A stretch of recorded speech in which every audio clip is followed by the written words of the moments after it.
So what's up mga idol? So panibagong bakbakan na naman tayo. So flexing muna tayo sa mga naayos natin ngayon.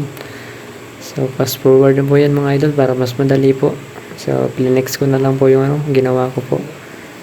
So dito naman, ito po yung ituturo ko sa inyo kung paano mag-display. Bali nakatayo po yung nasa baba niyan. Tsaka dito sa pangalawang file ko po ay pinahiga ko na lang po. Pero sa likod niyan, pinatayo po yan. Dalawang file po sa kabila, sa likod. So, ganyan na po kadali mga idol kung paano mag-display.